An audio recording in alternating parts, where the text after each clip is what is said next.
तो ये है मध्य प्रदेश के दिग्गज और वरिष्ठ नेता नासिर इस्लाम। नासिर इस्लाम साहब, आपका स्वागत है। प्रदेश में चुनाव आ गए हैं, नमस्कार। क्या कहते हैं? आदाब।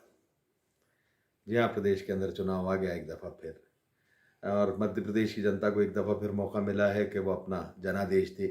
पिछली दफ़ा जनादेश दिया मध्य प्रदेश ने की जनता ने, और 7 करोड़ लोगों को आज ये महसूस होता है कि पिछली दफ़ा उनके जनादेश को खरीद लिया गया, और वही भ्रष्ट लोग जिनसे उन्होंने निजात पाने के लिए पिछली दफ़ा वोट दिया था, उन्हीं लोगों ने एक दफ़ा फिर चुरा कर या डकैती डालकर सत्ता के अंदर आ गए। तो इस बार का जो चुनाव है, और इस बार जो मध्य प्रदेश के अंदर सबसे बड़ी पंचायत का चुनाव है, मध्य प्रदेश की विधानसभा का चुनाव है, मैं ये बात निश्चित तौर पर आपके चैनल के ऊपर कहूँगा कि इस बार बहुत बड़े डिफरेंस से सरकार बनाएगी ये जनता, ताकि चोर उचक्कों की ज़्यादा न चल सके।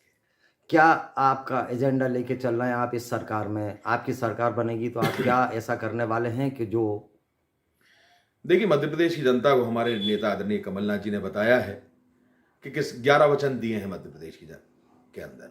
सबसे पहले उन्होंने कहा है कि नारी सम्मान योजना जो उनकी सबसे महत्वाकांक्षी योजना है, जिसके अंतर्गत मध्य प्रदेश की प्रति एक महिला, हमारी बहनों को, हमारी माताओं को, हमारी बच्चियों को 1500 रुपये प्रति माह देने का वादा किया है। इसके अतिरिक्त कमलनाथ जी ने यह भी वादा नासिर किया है। साहब, आपको नहीं लगता ये फ्री में आप जो 1500 रुपये देंगे इससे बेरोजगारी और बढ़ जाएगी? वैसे ही बहुत बेरोजगारी है। देखिए, मैं आपको एक बात बताऊं, वैसे ही 18 साल के वक्फे के अंदर मध्य प्रदेश 4 लाख करोड़ रुपए के कर्जे में है। परंतु एक बात और याद रखिए कि यहाँ के नौजवानों को रोजगार नहीं मिला है। आज देश के अंदर सबसे बड़ी तादाद के अंदर मध्य प्रदेश में नौजवान हैं जो बेरोजगार घूम रहे हैं। यहाँ के किसानों को वो सुविधाएं नहीं मिली जिससे कि वो कृषि को एक लाभ का धंधा बना सकते। केवल उनको झूठी घोषणाओं का सामना करना पड़ा है, और केवल झूठे वादे उन्होंने देखे हैं पिछले 20 सालों के अंदर।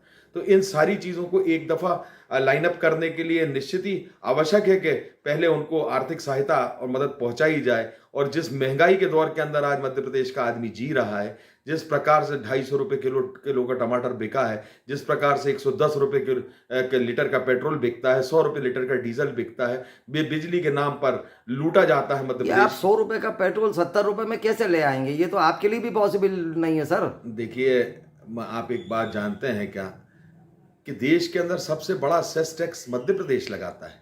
देश के अंदर सबसे ज्यादा टैक्स मध्य प्रदेश में लगता है पेट्रोल और डीजल पे जनाब।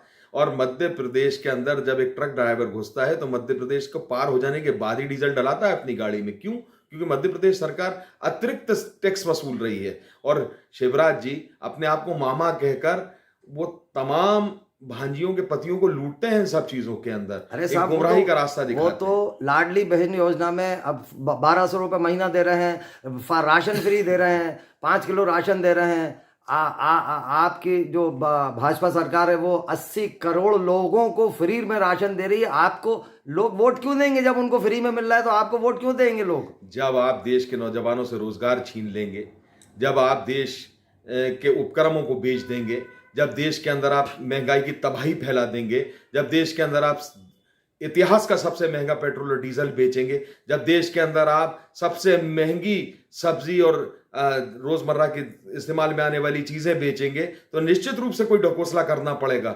और उन भूखे लोगों को खाली दिखाया जाता है, डाला जाता है उनके आगे। और आप क्यों सक्षम नहीं करना चाहते लोगों को? आप क्यों ओबीसी वर्ग को उसका पूरा नहीं देना चाहते? आप क्यों दलितों के साथ अत्याचार करते हैं? क्यों उनके नाम के ऊपर जो केंद्र सरकार रिलीज करती है इतने बड़े बड़े अमाउंट का खा जाते हैं? आप क्यों अल्पसंख्यक वर्ग के बच्चों की जो स्टाइफंड वहां से आता क्यों खा जाते हैं आप बीच के अंदर? ये तमाम भ्रष्टाचार आप करते हैं, और उसके बाद विंध्याचल और सतपुड़ा में फाइलें जलाते हैं। तो इन सारी चीजों की निजात देने के लिए, और देखिए, आप जब एक बच्चे को रोजगार नहीं देंगे, और पिछले 20 सालों में मध्य प्रदेश में कितने रोजगार मिले हैं आप जानते हैं क्या? इस बार की सरकार ने मात्र 21 लोगों को नौकरी दी है सरकारी।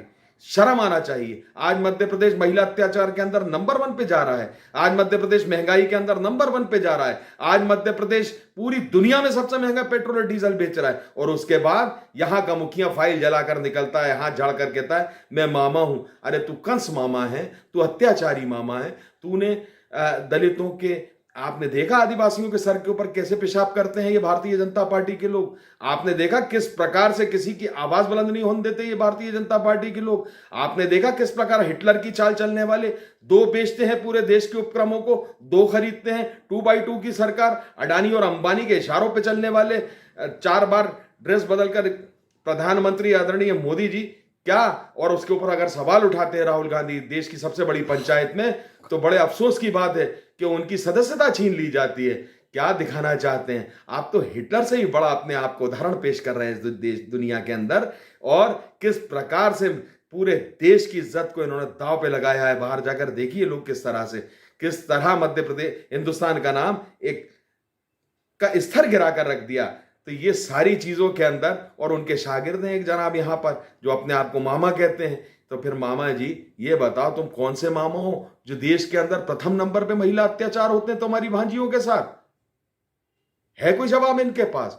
और भ्रष्टाचार करने के बाद जिस प्रकार से विंध्याचल और सतपुड़ा में फाइलें जलाते हैं बेगरती से और हंसते हैं, फिर उसके बाद क्यों देश के गरीबों का पैसा खाते हैं। मध्य प्रदेश के लोगों के रोजगार खा गए, कभी पटवारी भर्ती के नाम पर पैसा खाया, कभी डंपर घोटाले के नाम पर पैसा खाया, कभी आपने देखा व्यापम के नाम पे पैसा खाया, कभी आपने देखा ये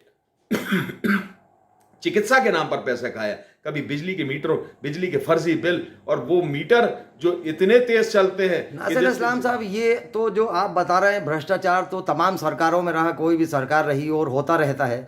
इस पे आप क्या नकेल डालेंगे ये तो आप जाने। मैं आपको बताता हूं, नहीं मैं सवाल का जवाब दूंगा साहब। जी जी।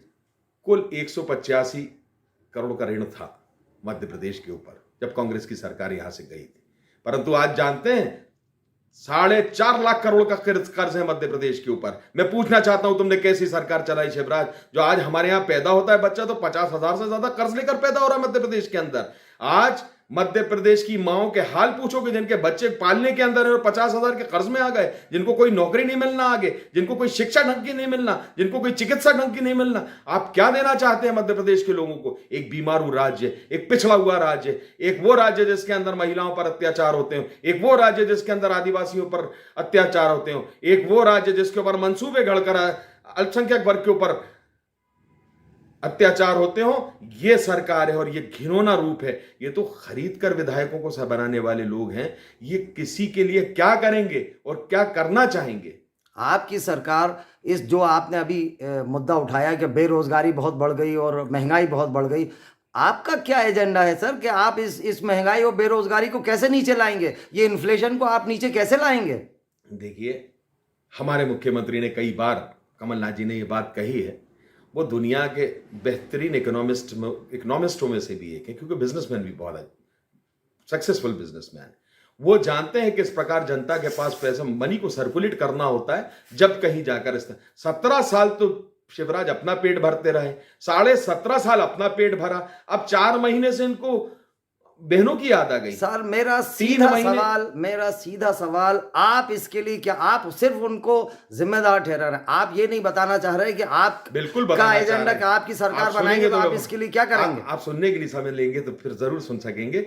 देखिए, आज मध्य प्रदेश के अंदर जरूरत है कि चिकित्सा की फील्ड के अंदर काम हो। आज मध्य प्रदेश के अंदर जरूरत है कि शिक्षा के ऊपर बेहतरीन तरीके से काम होना चाहिए, इसके इंफ्रास्ट्रक्चर पे काम होना चाहिए, बच्चों को रोजगार उपलब्ध होना चाहिए, बड़े उपक्रम लगना चाहिए, भ्रष्टाचार से दूर होगा जब कहीं जाके उपक्रम लग सकेंगे। बड़ी बड़ी कंपनीज आकर, देखिए आचारपुरा पूरा खाली पड़ा हुआ है, इतनी बड़ी बड़ी कंपनीज ने वहां पर जमीनें और अपने इन्वेस्टमेंट किए, लेकिन कोई इन भ्रष्टाचारियों के जो 50% के भ्रष्टाचारी है, जो 50% की सरकार है, इसके जाने के बाद जब आदमी खुली हवा के अंदर आएगा, कमलनाथ जी आमंत्रित करेंगे बड़े बड़े देश के बिजनेसमैनों को, और बड़े बड़े उपक्रम जब मध्य प्रदेश के अंदर लगेंगे।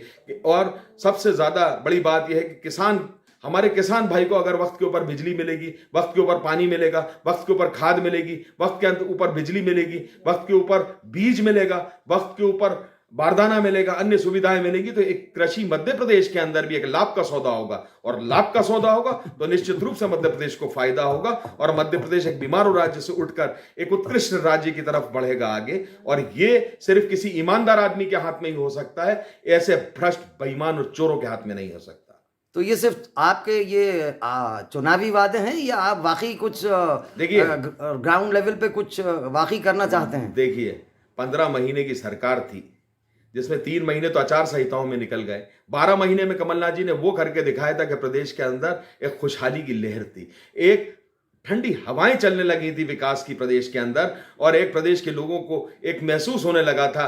वो बिजली के नाम पर उनकी लूट बंद हुई थी, पेट्रोल की कीमतों के अंदर गिरावट आई थी, और आम जो रोज दिनचर्या की इस्तेमाल की चीजें हैं उसकी कीमतों के अंदर कमी आई थी। इसके अतिरिक्त नौकरी के भी साधन खुले थे, किसानों के 27 लाख किसानों के कर्ज माफ हुए थे, लोगों के बिल बिजली के बिल 100 यूनिट माफ होने के नाम पर गरीबों को राहत मिली थी, और कई चीजों के अंदर ऐसा एक परिस्थिति और बड़े बड़े उपक्रम लगने के और आगे बढ़ गए थे। डर गए, देखकर घबरा गए कि मध्य प्रदेश की जनता के सामने इनके चोरी के राज रोज खुलते जा रहे हैं। तो ठेकेदारों ने 11,000 करोड़ रुपए खर्च कर मध्य प्रदेश की सरकार गिराई। वो सब जानते हैं आप, और वो सब इतिहास मौजूद है आप लोगों के पास। नासिर इस्लाम साहब, आप वरिष्ठ नेताओं में आपका शुमार होता है इस मध्य प्रदेश के, और एक सवाल मैं आपसे चाहता हूं कि किसानों की आत्महत्या बराबर चली आ रही है, इस पे तमाम सरकारें वक्तव्य अपना देती हैं, करती कुछ नहीं है। कैसे नहीं करती? आपकी सरकार इन किसानों के लिए क्या करे? भाई किसान आत्महत्या जो कर रहा है, आप उसके लिए क्या करेंगे? कुछ तो आप अपना। मैंने अभी आपसे कहा, आपने ध्यान नहीं दिया। मैंने कहा जिस प्रकार 27 लाख किसानों का कर्ज माफ किया 12 महीने 13 महीने की सरकार ने कमलनाथ जी के, 27 लाख किसानों को फायदा पहुंचा, 27 लाख परिवारों को फायदा पहुंचा, और किसान ने एक राहत की सांस ली। जब उनको वक्त के ऊपर बीज मिलेगा, जब वक्त के ऊपर खाद मिलेगा, 10 घंटे बिजली पर्याप्त मिलेगी, और 5 हार्स पावर की मोटर फ्री मिलेगी, तो क्या कृषि एक जो कहा जाता है लाभ का धंधा नहीं होगा? और जब कृषि लाभ का धंधा होगा तो मध्य प्रदेश विकास करेगा, मध्य प्रदेश के लोग राहत की सांस लेंगे, मध्य प्रदेश के किसान राहत की सांस लेंगे, और मध्य प्रदेश एक उत्कृष्ट प्रदेश की तरफ अग्रसर होगा। लोग काफ़ी जो गरीब तबका है और जो लोअर मिडिल क्लास है, ये ख़ास तौर से ये लोग बहुत स्वास्थ्य सेवाओं को लेके बहुत परेशान रहते हैं।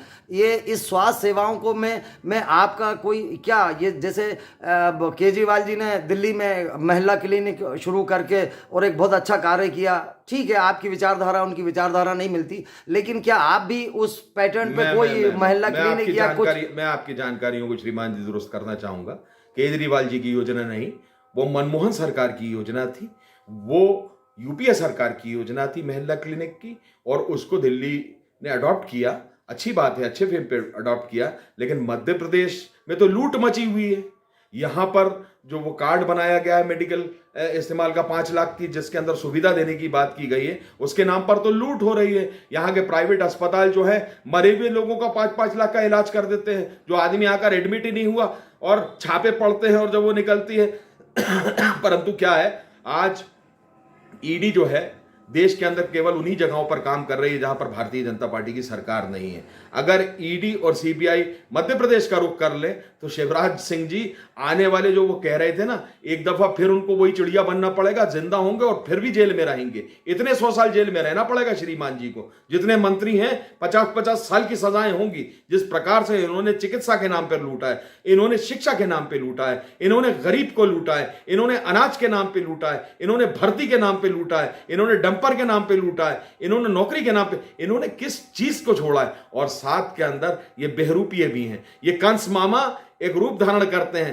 लोगों को बेवकूफ बनाने का, लोगों को छलने का। मध्य प्रदेश को 4 लाख करोड़ के कर्जे, 4.5 लाख करोड़ के कर्जे में नासिर इस्लाम साहब, सीधा सवाल, आपकी सरकार अगर आई तो आप क्या मध्य प्रदेश की जनता में 4 चांद लगा देंगे? मैंने आपसे कहा कि हमारे मुखिया ने वादा किया है कि आज हमारी बहनों को जो गैस के सिलेंडर की मार पड़ रही है, जो एक मोटी सी मंत्री जी हुआ करती थी, सर पे सिलेंडर लेके घूमा करती थी, आजकल उनके मुंह में जबान गायब हो गई है। आपने देखा होगा केंद्र के अंदर बैठी हैं। हमने कहा है कि उन्होंने जरूर कर दिया 1150 का सिलेंडर, लेकिन कमलनाथ की सरकार में मध्य प्रदेश की माओ बहनों को मात्र 500 रुपए का सिलेंडर मिलेगा। और ये सिलेंडर 2 महीने 3 महीने चुनाव के नहीं, ये जब तक सरकार रहेगी जब तक मिलेगा। हमारी बहनों को 1500 रुपए प्रति माह देने की बात हुई है, जब तक सरकार रहेगी जब तक। क्यों? क्योंकि कांग्रेस गरीबों की हितैषी सरकार बनाती है। कांग्रेस गरीबों की पार्टी है। कांग्रेस का पंजा गरीब के साथ है, किसान के साथ है, जरूरतमंद के साथ है, मजदूर के साथ है। और भारतीय जनता पार्टी उद्योगपतियों की 2x2 की सरकार। देश के 2 लोग देश की चीजों को बेच रहे हैं दो उद्योगपतियों को, वो और उनके ऊपर सवाल कर लिया जाए और अगर पूछ लिया जाए कि अडानी जी से आपका क्या रिश्ता है तो संसद सदस्यता खत्म कर देते हैं। ये वो लोग हैं, ये अंबानी और अडानी के एक तरह से एक सीओ बन के काम कर रहे हैं देश के प्रधानमंत्री और मुख्यमंत्री यहाँ के जो भारतीय जनता पार्टी है। मेरा खुला आरोप है ये। आपका कहना है कि पीएसयू भेज दिए गए, अगर वो पीएसयू जो भेज दिए गए वो आपकी सरकार अगर केंद्र में अगर बनती है तो क्या आप उनको वापस लाएंगे सरकार के अंदर, या आप उसी ढप पे चल पड़ेंगे कि अब जो बिक गए सो बिक गए? देखिए, आपने देखा है कांग्रेस के काम करने का तरीका और देखा है कि कांग्रेस ने किस तरह से देश को, एक दुनिया में आर्थिक मंदी चल रही थी और कांग्रेस ने इस देश को चमका कर रख दिया था पूरी दुनिया के पटल के ऊपर। और अमेरिका का प्रधानमंत्री भी मध्य हिंदुस्तान के अंदर आकर, प्रेसिडेंट भी हिंदुस्तान से एक मदद मांगी। ये 100 साल के इतिहास में नहीं हुआ है श्रीमान जी।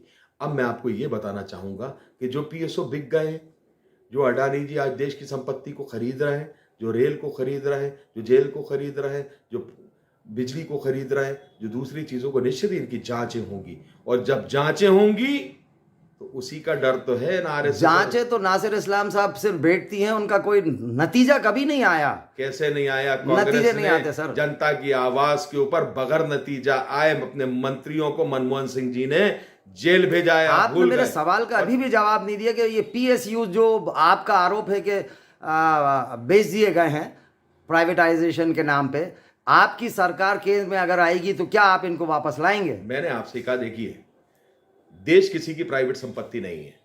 देश नियमों से चलता है, देश संसद से चलता है, देश कानून से चलता है। कानून किस प्रकार से काम करता है? जब किसी चीज के अंदर चोरी हुई है तो उसको उजागर करना पड़ेगी, उस चोरी तक पहुंचना पड़ेगा, उस चोरी को उजागर करने के बाद उसकी सजा निर्धारित होगी और निश्चित रूप से जो जनता के खून पसीने की देश की कमाई लुटाई गई है वो वापस ली जाएगी, छीनी जाएगी। इसीलिए तो ये सब षड्यंत्र हो रहे हैं, इसीलिए तो सारी चीजें ये इतने घबराए हुए हैं कि सांसदों को, अरे श्रीमान जी, ये तो आपका चुनावी वादा है साहब, ये तो कैसे? देखिए श्रीमान जी, आप मेरा चुनावी वादा आप कह रहे हैं, लेकिन आपने गौर नहीं किया। मध्य प्रदेश के अंदर 7 सांसदों को भेजा है चुनाव लड़ने के लिए और 3 मंत्री भी हैं शायद उसमें से। आखिर ऐसी क्या आवश्यकता पड़ गई? अब मोदी जी का अगला कदम सुनिए आप। जब 2024 के चुनाव आएंगे और इनकी हालत बेगाना हो जाएगी ना, तो ये इजराइल से भी बुलवाएंगे चुनाव लड़ने के लिए और स्पेन से भी बुलवाएंगे। अब देश के अंदर तो चोरों से काम चलेगा नहीं, अब बाहर इनके सहयोगी जो बचे हुए हैं उनको बुलाया जाएगा और उनसे लड़वाओ भाई आके, क्योंकि तुम तो इस लायक रहे नहीं हो। जिनको भेजा है उनको तरीका वो नहीं, कबूल नहीं। और दूसरी बात मैं आपसे कह दूं, हर चोर जेल में जाएगा। मध्य प्रदेश में कमलनाथ की सरकार बनेगी। जिसने चोरी करी है, जिसने फाइलें जलाई हैं, जिसने घोटालों को दबाने की कोशिश करी है, जिसने गरीब का खून चूसा है, जिसने किसानों को जेल भेजा और गोली चलवाई है, निश्चित रूप से जेल जाना पड़ेगा उसको और जेल में ही रहना पड़ेगा। लेकिन एक प्रक्रिया होती है, कानून होता है, कानून का वास्ते और कानून के हिसाब से काम करा जाता है इस देश के अंदर। नासिर इस्लाम साहब, आपकी बातों का निचोड़ ये है कि आप सिर्फ माननीय प्रधानमंत्री नरेंद्र मोदी जी को डिफेम करना चाहते हैं। अभी उन्होंने G20 सम्मेलन इतना बड़ा करवाया, आपको वो पसंद नहीं आया शायद? आपने कनाडा के वक्तव्य नहीं सुने शायद, आपने अन्य देशों के वक्तव्य नहीं सुने शायद। मेरे पसंद आने और नहीं आने से कुछ नहीं होगा श्रीमान जी। पूरी दुनिया के अंदर, पूरे विश्व के अंदर जो भारत की उससे छवि बनी, उससे फर्क पड़ेगा। और निश्चित ही जो संबंधों के अंदर दरारें आई हैं इतने पुराने देशों से, और चाइना की बात क्यों नहीं निकालते हो भाई? चाइना हमारे यहाँ कब्जा करे बैठा, तो G20 में क्यों नहीं उठाते हो कि इन्होंने हमारे उस पर कब्जा कर रखा है, ये कर रखा है? ये बातें क्यों नहीं दर्शाई गई? और दूसरी बात बता दूं आपको, कमलनाथ जी ने जो सरकार चलाई उसके अंदर एक बहुत बड़ा काम किया था, आप भूल गए, मैं याद दिला देता हूं आपके चैनल के माध्यम से। एक शुद्ध के खिलाफ युद्ध का इस्तेमाल हुआ था। एक शुद्ध के खिलाफ जब युद्ध हुआ था, जो दूध के अंदर मिलावट करी जाती है, जो मिठाइयों के अंदर मिलावट करी जाती है, जो रोजमर्रा की चीजों के अंदर लोग मिलावट करते हैं, उनको कैसे जेल पहुंचाया गया था, देखा था आपने उस प्रक्रिया को? ताकि स्वच्छ चीजें मिल सकें इस प्रदेश के लोगों को, स्वच्छ दूध मिल सके हमारे बच्चों को, स्वच्छ सब्जियां मिल सके हमारे आम नागरिक को, हमारे किसान के जेब तक सही तरीके से फायदा पहुंच सके। इन सारे उद्देश्यों के साथ कांग्रेस ने काम किया है और कांग्रेस का हाथ हमेशा गरीब के साथ, मजलूम के साथ, किसान के साथ और हकदार के साथ होता है। नासिर साहब, टाइम का ज़रा सा मेरे पास कमी है, तो मैं एक दो सवाल आखिरी आपसे, पूछिए। एक आपसे मैं शिक्षा पे और जानना चाहूँगा कि शिक्षा के क्षेत्र बहुत बुरा हाल है मध्य प्रदेश की शिक्षा का, इस पे आपका क्या कोई ब्लूप्रिंट है तो या क्या है, आप क्या करना चाहेंगे, या इसी बर्बादी की ओर बढ़ता रहेगा हमारा प्रदेश? देखिए, मध्य प्रदेश की जनता आज ये जानती है कि कमलनाथ जी की सरकार बनेगी, कांग्रेस की सरकार बनेगी मध्य प्रदेश के अंदर, तो निश्चित ही जिस प्रकार से पटवारी घोटाला, जिस प्रकार से दूसरे घोटाले हुए, जिस प्रकार से सर शिक्षा ये शिक्षा से ही संबंधित है श्रीमान जी, मेरी बात पूरी हो जाने दीजिए। शिक्षा आदमी ग्रहण करता है, इतने साल परेशान होकर पढ़ता है, उसके बाद उससे कहा जाता है कि 15 लाख रुपए दो तुम पटवारी बन जाओगे। क्यों देगा? जब उसका स्तर ही ऊंचा हो जाएगा, जब इस शिक्षा का स्तर जो मध्य प्रदेश के अंदर गिरा है व्यापम घोटाले के बाद से, निश्चित ही वो मजबूत हाथों के आने के बाद एक अच्छी शिक्षा पॉलिसी जो कमलनाथ जी ने वादा किया और 15 महीने की सरकार में कोशिश भी की थी उसको लागू करने की, और लागू कर लेंगे, हम बहुत जल्दी लागू करेंगे, उससे स्तर शिक्षा का मध्य प्रदेश का, और जो ब्लैकलिस्टेड हो गया मध्य प्रदेश के लोग, आज जाकर बाहर के कॉम्पिटिशन्स में नहीं बैठ पाते हैं बच्चे हमारे। आज जिस प्रकार से व्यापम ने पूरे देश के अंदर नहीं पूरी दुनिया के अंदर जो, और उसके बाद ये शिवराज सिंह चौहान अपने आप को मामा कहते हैं। अरे तुमने उन भांजियों के साथ, उनके बच्चों के साथ क्या जुल्म किए, उनकी जिंदगी तबाह कर दी।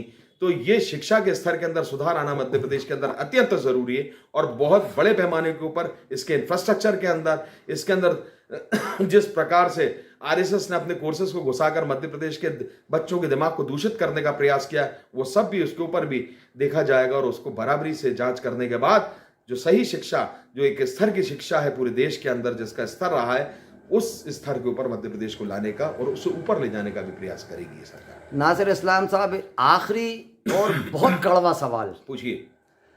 आपने मीठा कौन सा पूछा पहले? जब आप नेता जब मंत्री बन जाते हैं तो गरीब जनता आपके बंगलों के चक्कर काटती है, लाइन लगा के धूप में पानी में खड़े रहते हैं, जिनकी कोई सुनवाई नहीं होती। आप अपनी बंद एसी कार में बैठ के निकल जाते हैं और वो बेचारे चक्कर काटते रहते हैं। देखिए, आपने बिल्कुल व्याख्यान किया। भारतीय जनता पार्टी के 20 साल के अंदर जो मंत्री यहाँ काम कर रहे हैं, निश्चित रूप से उनका तरीका यही है। लेकिन मैंने कहा आपसे, ये जो सरकार बनने वाली है, ये गरीब की सरकार बनने वाली है, ये आमजन की सरकार बनने वाली है, इसमें मंत्री भी वही बनेंगे। Supplementary question sir, supplementary question, आप क्या गरीबों के लिए आपका दरवाजा 24 घंटा खुला रहेगा या आप? अरे साहब, आप मेरी बात तो, जब गरीबी बैठेगा उस मंत्रालय के अंदर तो फिर क्यों ना खुला रहेगा? ये चुनावी, बिल्कुल चुनावी वादा है, चुनावी बात है। बिल्कुल नहीं है। जिन्होंने संघर्ष किया सड़कों के पार वही जीतेंगे, और उन्हीं को टिकट मिल रहा है कांग्रेस के अंदर। जिन्होंने जनता के दुख दर्द को समझा है, जिन्होंने गरीब के दुख दर्द को समझा है, जिन्होंने किसान के दुख दर्द को समझा है, जिसने दलित के दुख दर्द को समझा है, जिसने इस बात के ऊपर अपनी पीड़ा जाहिर करी है कि भारतीय जनता पार्टी के लोग आदिवासियों के सर के ऊपर मूतते हैं, ये सारी तमाम चीजों को दूर करने वाले लोग हैं जो संघर्ष कर कांग्रेस की सरकार ला रहे हैं, जो आम जन के साथ घुसकर, उनके साथ मिलकर, उनके ऊपर आए संकट के बादलों को दूर करना चाहते हैं। वही लोग मंत्रालय के अंदर बैठेंगे। आप बताइए, जिनके पास जो पले ही बड़े उनके साथ हैं, जो रहते और बसते ही उनके साथ हैं, उनके पास दर्द नहीं होगा तो किसके पास दर्द होगा? हम सबके पास उन्हीं का दर्द है। हम उन्हीं की सरकार चलाना चाहते हैं, हम उन्हीं को उठाना चाहते हैं, उन्हीं के माध्यम से इस प्रदेश को चमकाना चाहते हैं। जनाब, एक सप्लीमेंट्री 10 सेकंड का उत्तर आपसे चाहता हूं मैं कि आपकी सेकंड रो के नेताओं, थर्ड रो के नेताओं को क्या आप ऊपर लाएंगे या अभी भी उनको कुचल के मारते रहेंगे, आप ही लोग हुकूमत करेंगे? बिल्कुल ऐसा नहीं है जनाब। इस परंपरा को तोड़ने के लिए ही हम सब निकले हैं, और दबे लफ्जों में तो कह दूं कि मैंने उन परंपराओं को चकनाचूर कर दिया है, और हमारे नेताओं ने भी मध्य प्रदेश के अंदर उनको चकनाचूर किया है। और निश्चित रूप से जिसकी जितनी भागीदारी उतनी उसकी साझेदारी। ये देखिएगा आप, जो संघर्ष कर रहा है, जो सड़कों पर उतर रहा है, हमारे नेता उनको पहचानते हैं। तमाम बड़े नेताओं ने उनको मौका भी दे रहे हैं, तमाम उनको लेकर भी साथ चलना है। और आप देखिए ना, नए नए नाम हैं मौजूद। मैं लेकर समय नहीं व्यर्थ करना चाहूंगा आपका, परंतु आपने देखा है किस प्रकार से कांग्रेस के अंदर नए लोग आगे बढ़कर अग्रिम पंक्ति के अंदर जाकर खड़े हो रहे हैं और कांग्रेस पार्टी का हाथ मजबूत कर रहे हैं, राहुल गांधी का हाथ मजबूत कर रहे हैं। और 24 के अंदर प्रण ले रखा है हमने, आदरणीय राहुल गांधी को हिंदुस्तान के प्रधानमंत्री बनाकर ही दम लेंगे। बहुत धन्यवाद नासिर इस्लाम साहब, चौथी दुनिया में आपके आने का। और ये थे वरिष्ठ नेता मध्य प्रदेश के नासिर इस्लाम। बहुत शुक्रिया, धन्यवाद।